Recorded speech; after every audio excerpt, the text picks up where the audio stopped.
आज हम बात करने जा रहे हैं प्लैंक की क्वांटम परिकल्पना अर्थात प्लैंक्स क्वांटम हाइपोथेसिस के बारे में।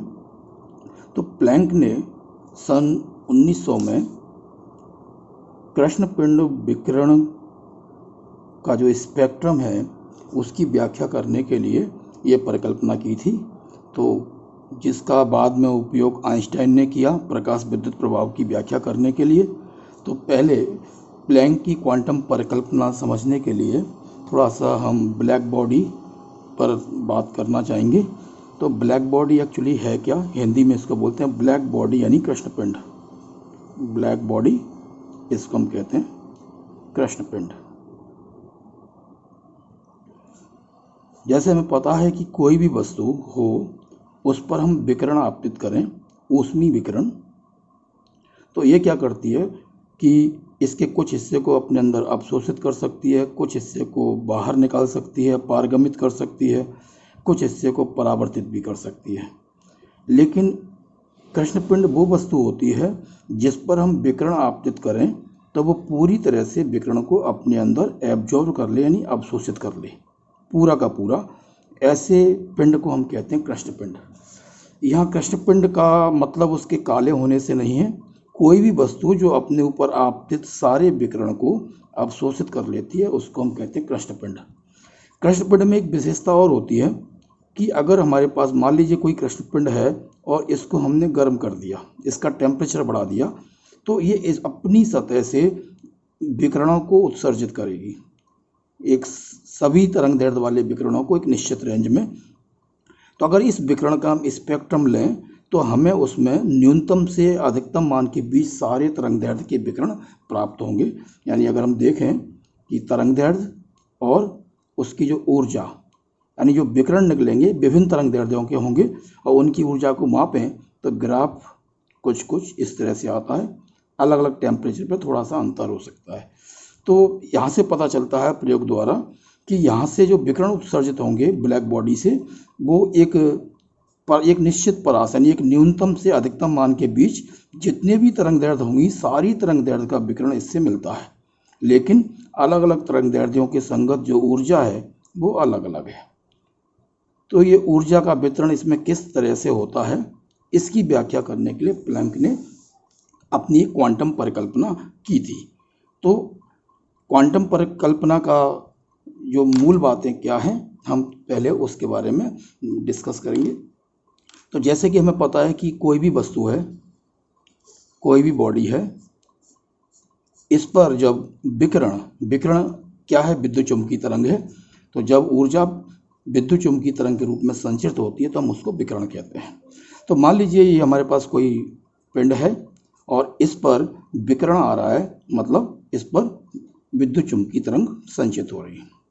तो तरंग सिद्धांत क्या कहता है कि जब ऊर्जा आगे बढ़ती है तो तरंगाग्र यानी वेव फ्रंट के माध्यम से ये ऊर्जा आगे तक लगातार बढ़ती है। तो वस्तु पर अगर ये आपतित होगी तो वस्तु इसको लगातार अवशोषण करेगी कंटिन्यूसली। और अगर वस्तु हमारी गर्म है तो ये अपनी सतह से ऊष्मीय विकिरणों को उत्सर्जित करेगी और वो भी कंटिन्यूस फॉर्म में। यानी विकिरण का जो अवशोषण होगा या उत्सर्जन होगा तो वो कंटिन्यूस मैनर में होगा, यानी ऊर्जा लगातार अवशोषित होगी या लगातार उससे उत्सर्जित होगी। लेकिन प्लैंक ने क्या माना, प्लैंक का सोच यहाँ पर थोड़ा अलग था। प्लैंक के अनुसार अगर कोई वस्तु है और ये गर्म वस्तु है तो ये विकिरणों का उत्सर्जन करेगा। तो ये उत्सर्जन लगातार नहीं होगा बल्कि पहले कुछ ऊर्जा बाहर निकलेगी थोड़ी सी मात्रा में, उसके बाद फिर थोड़ी सी मात्रा में बाहर निकलेगी, इस तरह से फिर थोड़ी सी मात्रा में बाहर निकलेगी। इस तरीके से ऊर्जा का उत्सर्जन होगा, कंटिन्यूस फॉर्म में नहीं होगा। इसी प्रकार अगर वस्तु हमारी ये वस्तु है, इस पर हम ऊष्मीय विकिरण आपतित करेंगे तो ये लगातार ग्रहण नहीं करेगा। पहले ऊर्जा का थोड़ी वैल्यू ये एक्सेप्ट करेगा, उसके बाद फिर ऊर्जा आएगी, थोड़ा सा हिस्सा इसको और मिलेगा और इस तरीके से ये ऊर्जा थोड़े थोड़े हिस्सों में प्राप्त करेगा। तो ये डिस्क्रीट मैनर हो गया, डिसकंटिन्यूस मैनर हो गया। तो यहाँ पर जो ऊर्जा टुकड़ों में उत्सर्जित हो रही है, इनको हम ऊर्जा के पैकेट या बंडल कह सकते हैं। तो इन ऊर्जा के जो पैकेट हैं, इनको हम कहते हैं क्वांटा, सम्मिलित रूप से। जैसे सारे पैकेट हैं ऊर्जा के, इसको हम बोलते हैं क्वांटा, और जो एक सिंगल पैकेट होगा उसको हम कहते हैं क्वांटम या फिर फोटॉन। यहाँ पर बता दें, जो फोटॉन शब्द है इसका इस्तेमाल प्लैंक ने अपने कंसेप्ट में नहीं किया था। इसका उपयोग, ये शब्द जो है काफ़ी बाद में आया था। सन 1926 में एक रसायनज्ञ थे लुइस, जो कैलिफोर्निया यूनिवर्सिटी में थे, उन्होंने इस शब्द का यूज किया सन 1926 में, और उसके बाद ये शब्द फेमस हो गया और हम क्वांटम की जगह पर फोटॉन को यूज करने लगे। अब फिलहाल हम बात कर रहे थे कि जो ऊर्जा कंटिन्यूस रूप में एब्जॉर्ब हो रही है या एमिट हो रही है, ठीक है, ये तरंग सिद्धांत के अनुसार, और प्लैंक के अनुसार ये कंटिन्यूस फॉर्म में नहीं है, डिस्क्रीट फॉर्म में है। तो कंटिन्यूस और डिस्क्रीट का मतलब क्या है, पहले ये समझने की कोशिश करते हैं। मान लीजिए हमारे पास ये वस्तु है, ये ऊर्जा को अवशोषित कर रही है, और इसने कुल मान लीजिए फॉर एग्जांपल 6 इलेक्ट्रॉन वोल्ट ऊर्जा अवशोषित कर ली। तो कंटिन्यूस मैनर का मतलब है कि इसके पास जो ऊर्जा पहुंच रही है वो लगातार बढ़ती हुई 6 इलेक्ट्रॉन वोल्ट हुई है, यानी 0 से 0.1, 0.2, 0.3 करते करते 1 इलेक्ट्रॉन वोल्ट, देन 1.1, 1.2, और इस तरह से हर एक मान इस पर धीरे धीरे ऊर्जा का मान बढ़ता जाएगा और इस तरह से 6 इलेक्ट्रॉन वोल्ट हो जाए, तो ये हुआ कंटिन्यूस मैनर।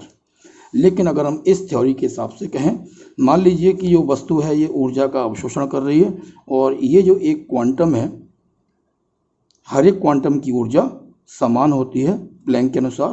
तो अगर हम ये मान लें कि एक क्वांटम की ऊर्जा 2 इलेक्ट्रॉन वोल्ट है, तो ये वस्तु पहले डायरेक्ट 2 इलेक्ट्रॉन वोल्ट ऊर्जा ग्रहण करेगी, क्योंकि एक क्वांटम ये अवशोषित कर लेगी।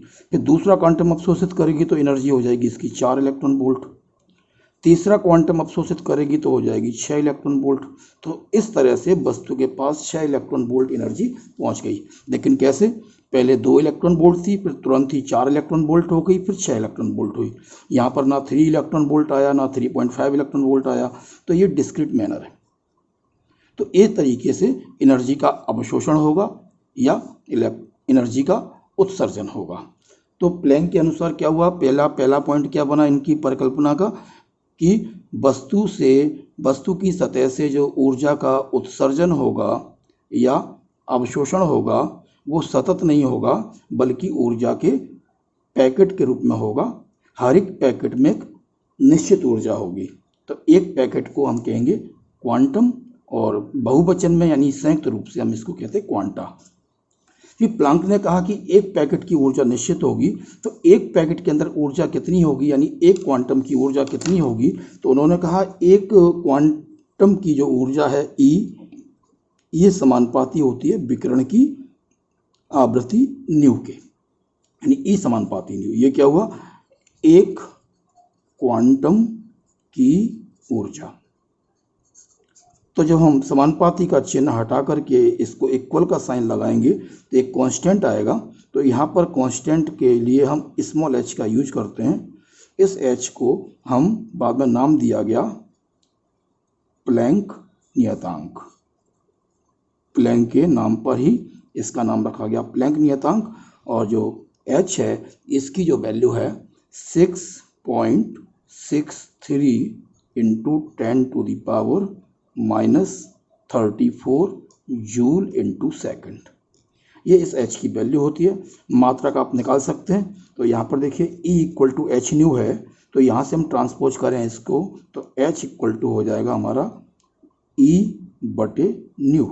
तो E का मात्रक क्या है, E का मात्रक क्या होता है जूल, और न्यू आवृत्ति है फ्रीक्वेंसी, इसका मात्रक होता है प्रति सेकंड, यानी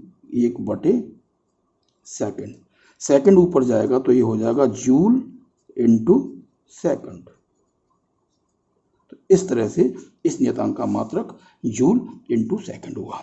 तो दूसरा पोस्टुलेट हमारा क्या बन गया कि प्रत्येक क्वांटम की जो ऊर्जा है वो विकिरण की आवृत्ति के समानुपाती है।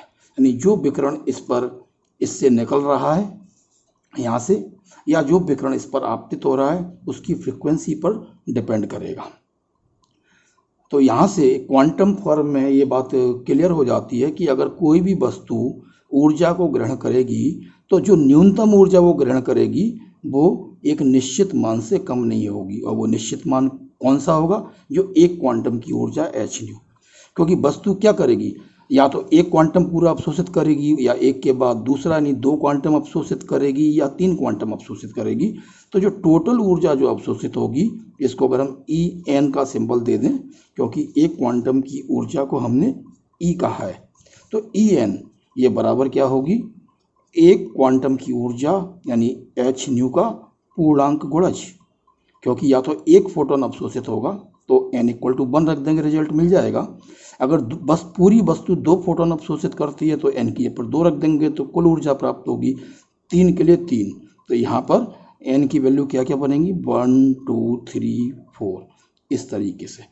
तो ये 3 तथ्य हमारे पास आ गए। तो पहला पॉइंट क्या बना हमारे पास? जो 3 बातें हमने कही, ये 3 बातें ही जो है प्लांक के क्वांटम परिकल्पना के अपग्रहित कहलाते हैं। और इन अपग्रहितों को हम एक बार फिर से रिवाइज कर लेते हैं। तो देखें, यहाँ पर आप अपग्रहित का स्क्रीनशॉट ले सकते हैं। तो यहाँ पर हम कह रहे हैं इस बात को कि मैक्स प्लांक की जो परिकल्पना थी उसके 3 अपग्रहित क्या क्या थे। पहला पॉइंट, किसी वस्तु की सतह से जो ऊर्जा है यानी रेडिएशन, जो विकिरण है, उसका उत्सर्जन या अवशोषण जो होगा वो सतत रूप से ना होकर बल्कि ऊर्जा के छोटे छोटे पैकेटों या बंडलों के रूप में होता है। इन बंडलों को हम कहते हैं क्वांटा, और एक पैकेट या एक बंडल को हम कहेंगे क्वांटम अथवा फोटोन। फिर से वही बात जो हमने पहले बताई थी, फोटोन शब्द प्लैंक ने यूज नहीं किया था, प्लैंक ने यूज किया था शब्द क्वांटम। और जब इस थ्योरी को आइंस्टाइन ने प्रकाश विद्युत प्रभाव के व्याख्या के लिए इस्तेमाल किया तो उन्होंने जो शब्द यूज किया था प्रकाश ऊर्जा के क्वांटम के लिए वो था लाइट क्वांटम या प्रकाश क्वांटम। क्योंकि प्लैंक का जो कंसेप्ट था ये ऊष्मीय विकिरणों के लिए था, थर्मल रेडिएशन के लिए था। तो प्रकाश विकिरण के एक क्वांटम को आइंस्टाइन ने लाइट क्वांटम कहा।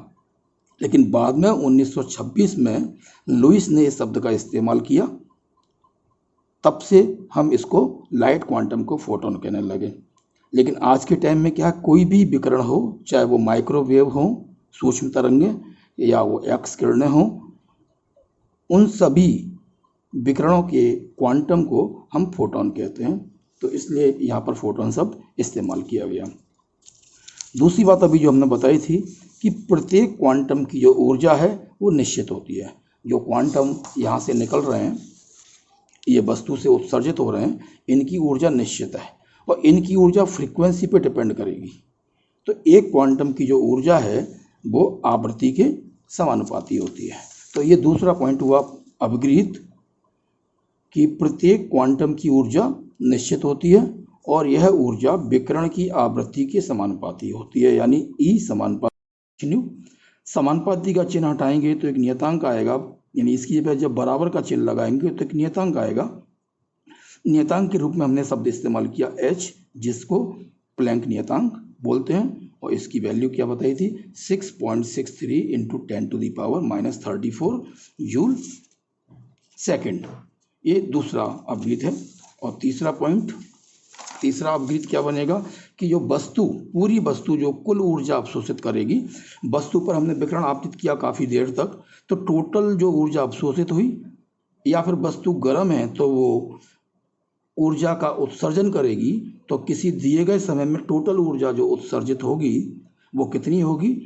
h न्यू, यानी एक क्वांटम की ऊर्जा का इंटीजर मल्टीपल यानी पूर्णांक गुणज। तो एक क्वांटम की ऊर्जा का पूर्णांक गुणज होती है, तो टोटल एब्जॉर्ब्ड या इमिटेड एनर्जी होगी वो NH न्यू होगी। तो N equal to 1 2 3 and so on. तो ये 3 पोस्टुलेट्स हो गए किसके? प्लैंक की क्वांटम परिकल्पना के। तो अब आगे के वीडियो में हम देखेंगे कि इस कंसेप्ट का उपयोग करके आइंस्टाइन ने प्रकाश विद्युत प्रभाव की व्याख्या किस प्रकार की, ये बात हम अगले वीडियो में करेंगे।